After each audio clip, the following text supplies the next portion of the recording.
Hey, Charlie. How are you?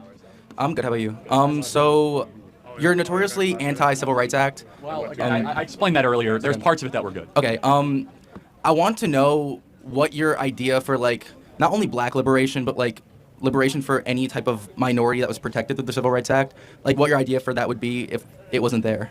Yeah, again, I said it earlier that the part of the Civil Rights Act that disallowed businesses from administering services based on race, that was a good part. The other parts that created this this ridiculously overreaching anti-racist bureaucracy was ridiculous, and now it's being... Like what parts? Well, for example, the parts that give us the enforcement on the Voting Rights Act, which says that so I'll give you an example. Merrick Garland recently said that states cannot have voter ID because it's a violation of the Civil Rights Act. So that's insane, because the Civil Rights Act went as far to say not just disparate encounter, but disparate impact. Yeah. Does that make sense? So I get that. So the impact goes too far for me. Now, for example, if you go to a Walgreens and someone says blacks shall not come in, that should obviously be illegal.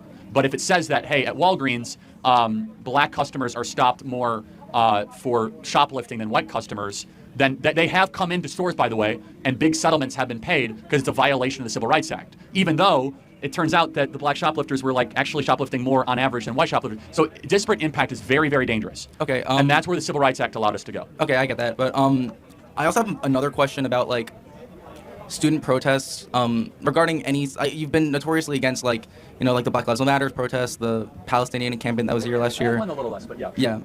But then like, if I'm not mistaken, you're pretty pro like anti-COVID, like anti-restriction for COVID protesters. Like protests. Just to be clear, I'm pro like any sort of protest. Like I'm pro. I think they all should have a right. Yes. Of course. But like, when protest has been shown to like voice the opinion of the people and create change in a very like in a way that could be systemic in the future, why do you pick and choose certain protests and certain gatherings to like to go against? To be clear, they all should be legal. I mean, Yes. unless you're occupying a campus illegally, Yeah. which was happening, or you're harassing kids on the way to class, you don't have a right to do that. But there was also some of that on the way around. But I'm sorry, what? and then just keep on going. Or in BLM, you have a right to Yeah. march for that, but you don't have a right to loot stores, right? Yeah, but then there's also like a lot of like Black liberation movements like used violence as a way. Yes, I agree, and that was wrong. Yeah, but then there wouldn't be. There wouldn't be what? There wouldn't be equal rights. Like there would. Are there? Well, hold on a second. I'm against the Civil Rights Act in its current writing. Yes, so, I mean, but so like I'm there's- very consistent in that. So I don't think. Yeah, but there's a good violence got us chance that there anywhere. wouldn't be like an option for like businesses to discriminate against black people if there weren't protests first of all, that actually Okay, caused attention. first of all, I think looting is wrong and destruction of property Yes, is wrong, yeah. period. Yeah. I don't care what you're doing it in the name of. It was wrong when they were smashing windows on January 6th. It's wrong when you're burning a Wendy's in the name of George Floyd. Okay, yeah. Secondly, what was exactly being protested with the BLM? Like the death of George Floyd? I mean, no, it's just police brutality and defunding. Well, not only defunding, but like allocating those resources to different it's so areas. It's so that will outrageous. help- There's not enough police in Black American neighborhoods. I disagree. And I live in New York. There's police. There's four police in crime every is corner. way up in New York, man. I know, but it's not What? But that's a We used to testament have to how more police. No. The head count has gone down. There's like 4 Hold on. policemen every so corner. let me ask you: was the city safer under Giuliani or Bloomberg or under De Blasio or Adams? It's. What part of New York are you from?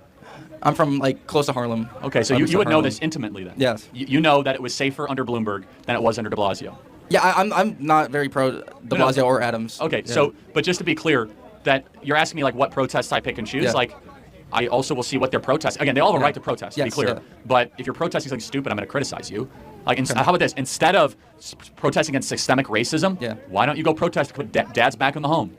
I think that's a pretty stupid. It's protest. stupid to go Yes. put dads back in the home. Yes. Why? No, tell me. That's Because so that's not like I feel like to protest it has to be something more systemic. The whole point of this is interesting. the whole- So instead of actually improving your life, you should go protest and Dads scream. back in the home is a pretty individual issue. In Exactly. comparison. That's what makes us different. So instead of going into the street and screaming about some sort of injustice, go improve your life. Yeah, but that's not how you create change in a widespread audience. Bingo. That's what makes conservatives different than leftists. Is that we think the true revolution should happen at home. The true revolution is you being a better citizen, getting loyally married to your spouse, having children, raising them well, going to church, having a job, being a good citizen, not going on the streets complaining about. Well, I'm against that because I think, and I'm not against that, but I'm just if whatever you decide to do with your life is like what you decide to do. But I think revolution comes through the gathering of people with like-minded views, and that can come most effectively through protest. Sure, but I think be careful what revolution you try to invite. Of course, yeah. Well, that's the point. People can choose if they want to or don't want to. Yeah, I think that it's so interesting. Instead of trying to like create this massive revolutionary change, use that energy to look yourself in the mirror and saying, I have a lot of problems. and I'm going to fix those problems. But that only fix affects society's you. problem. But that only affects you. Exactly, because that's what you can control. What we have turned into is a country that worries far more about other people's problems than their own problems. Yeah, but what if there are a lot of societal issues? Like, what are we supposed to just like not care about? Of course, you should care about them, but these are where has the emphasis been on stop doing certain behaviors that are obviously bad for you and therefore bad for society? Yeah. Okay. Right? That makes sense. Yeah. Thank you. Appreciate it.